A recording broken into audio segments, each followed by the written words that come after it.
तूने तो नाहिद को स्ट्राइक दे दिया, तुझे कहना सिक्स मारो। তুই তো আউটের ভয়ে নাহিদ রানাকে স্ট্রাইক দিয়ে দিস, আমাকে আবার ছক্কা মারতে বলিস। চেন্নাইয়ে বাংলাদেশ ইন্ডিয়া ম্যাচে দ্বিতীয় দিনে মেহেদী মিরাজের খোঁচার জবাবে এভাবেই মজা করে জবাব দেন বিরাট কোহলি। বিরাটের কথা শুনে উইকেটের পেছনে থাকা লিটন দাস বেশ মজাই পান। উইকেট কিপার এই ব্যাটারকে দেখা যায় দীর্ঘক্ষণ হাসতে। চেন্নাই টেস্টের দ্বিতীয় দিনের নিজেদের দ্বিতীয় ইনিংসে ব্যাট করছিলেন বিরাট কোহলি, শুভমান গিল। সে সময় স্লিপে ফিল্ডিং করছিলেন মেহেদী মিরাজ। তখন কোহলিকে উদ্দেশ্য করে মিরাজ ছক্কা মারতে বললে জবাবে কোহলি বলেন, তুনে তো নাহিদ কো স্ট্রাইক দিয়ে দিয়া, মুঝে কে রাহা হো সিক্স মারো। যার বাংলা, তুই তো নাহিদকে স্ট্রাইক দিয়ে দিয়েছিস, আবার আমাকে ছক্কা মারতে বলছিস। কোহলির কথা শুনে লিটন হাসি থামিয়েই রাখতে পারেননি।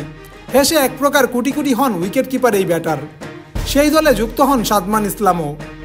ঘটনাটি যখন ঘটে তখন 7 রানে ব্যাট করছিলেন বিরাট কোহলি, অপর প্রান্তে সঙ্গী ছিলেন শুভমান গিল, আর টিম ইন্ডিয়ার সংগ্রহ ছিল 2 উইকেটে 47 রান। পরে বিরাটকে এলবিডব্লিউ এর ফাঁদে ফেলে সাজঘরের পথ দেখান সেই মেহেদী হাসান মিরাজি। জামান আশরাফ, টিম স্পোর্টস।